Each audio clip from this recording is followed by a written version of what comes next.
how's it going? It's Jessie from Jessie Marie Does Stuff. I am here on this Wednesday, August 1st, 2018, to sort of walk you through my PVC stand that I promised over a month ago. So quick shout out here to everybody who suggested Dropbox. I will probably be trying to use that with this clip. I'm not entirely sure what happened, but the other files are totally useless. I'm not able to get the sound transferred over. It's not synced right. It's all of the problems. So I'm trying again this morning. And so here we are.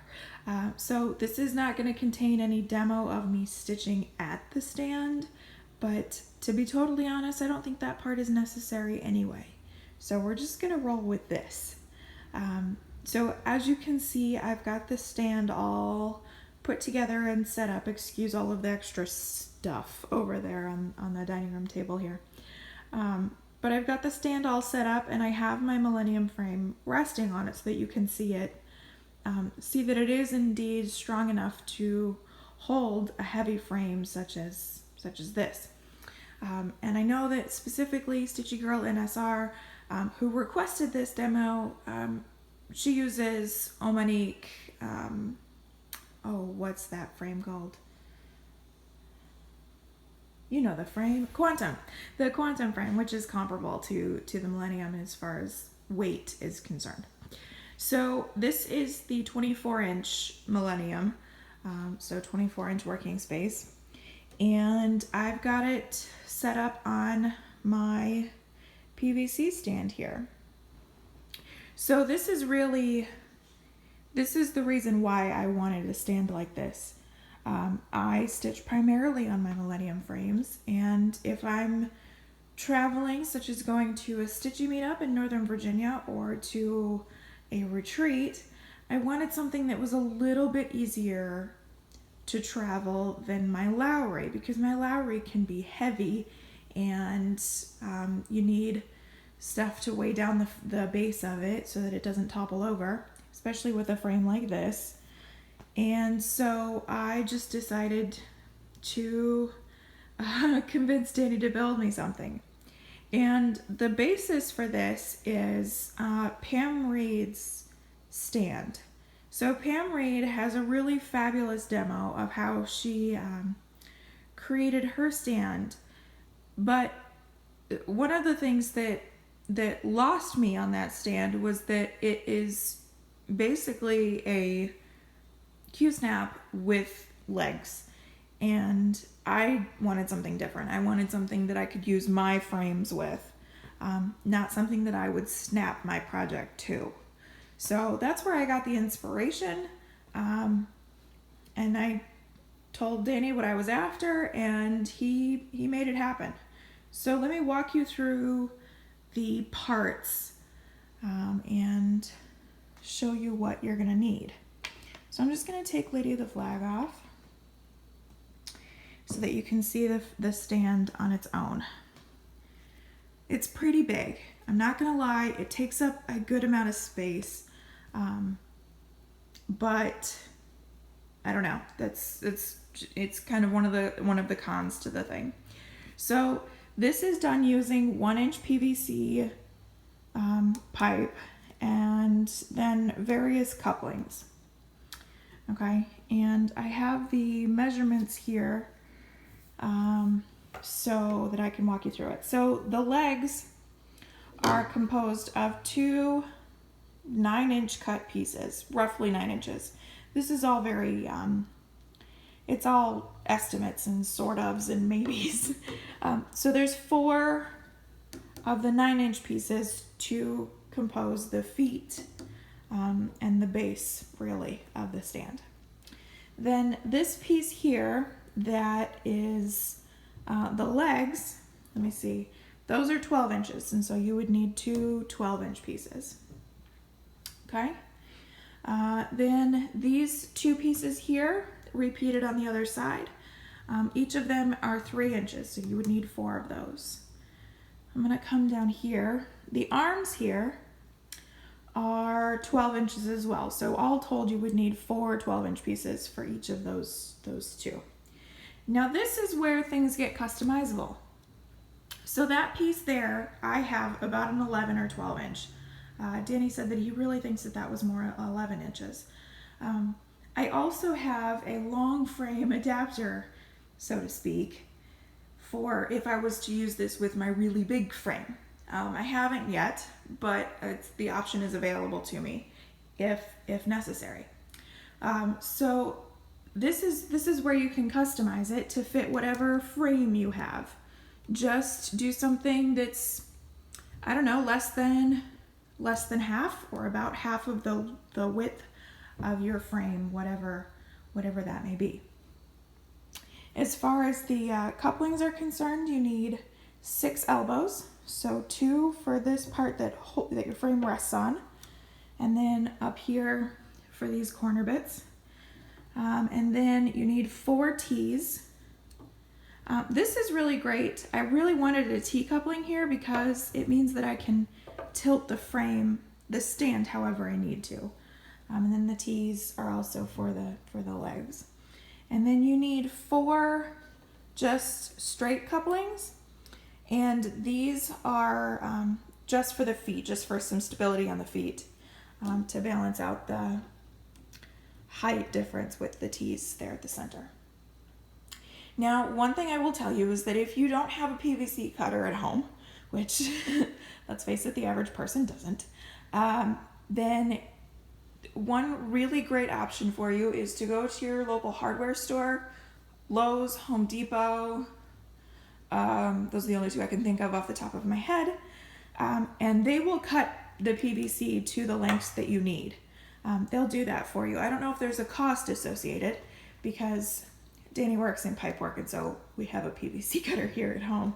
I'm not sure if there's a cost associated. There probably is, but it's minimal. It's nothing major.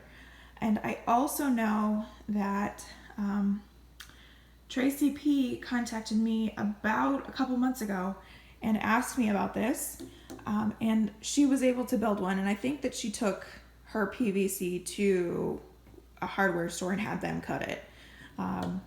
So it's totally a doable thing to have a service cut it. So let me see. I'm trying to anticipate some of the questions. Here's a couple of the things that I like to have with mine. One of these is just a light.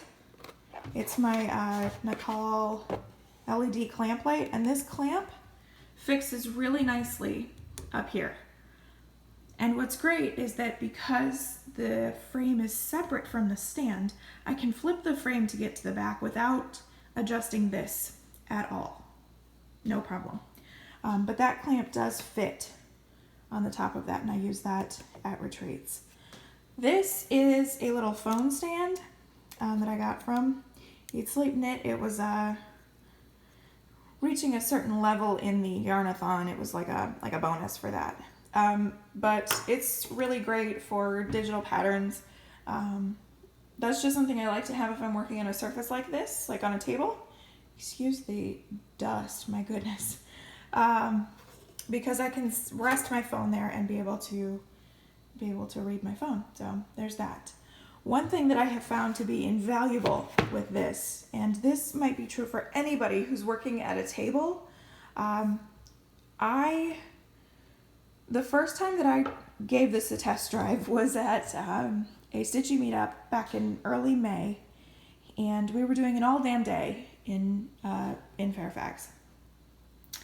And by the end of it, my elbow was so sore from resting on the table because I stitched two-handed, and so my right arm was effectively underneath the work and my elbow was resting on the table.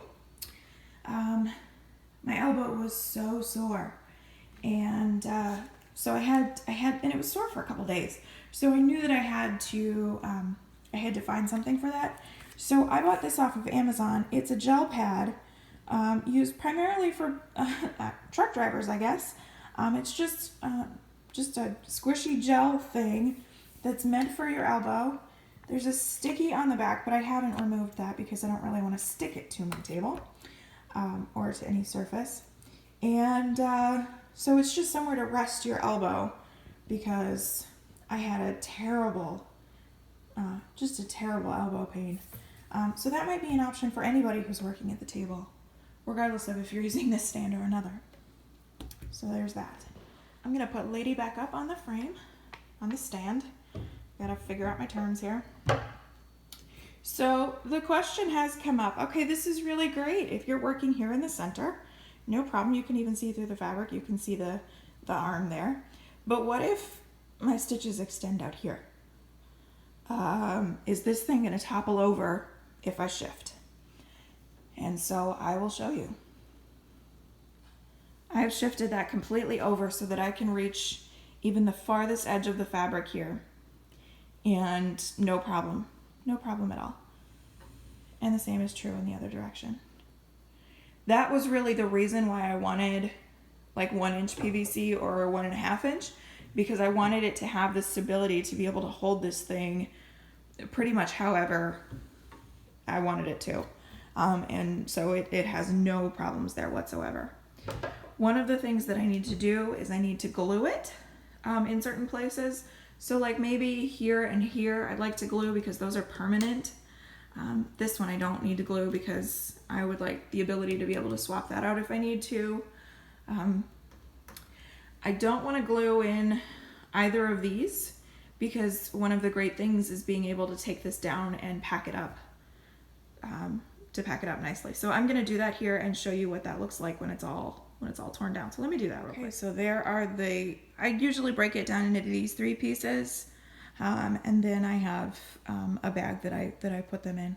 But you can see that it tears down and it's almost flat. I mean, about as flat as you can expect from any pipe-based design. So that is pretty much it as far as the sort of the walkthrough.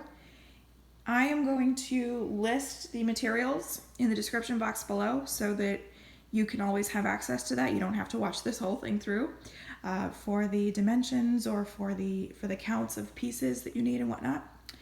And if you guys have any questions about this, feel free to ask them in the comments below. I'll be more than happy to answer them for you. I'm sorry that this took so long, but I hope that it helps somebody. I know that the question is probably going to come up, Jess, are you willing to sell one of these? Yes. I have to talk to Danny and we have to figure out pricing, as well as shipping, how we're going to best ship it.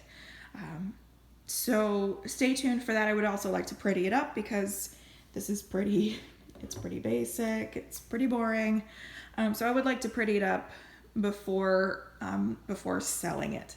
But I did want to give you this full-on demo so that you can build one yourself if you are so inclined. So that's it for me.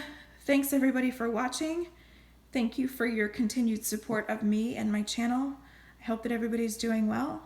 I will see you in the next one, and as always, be kind.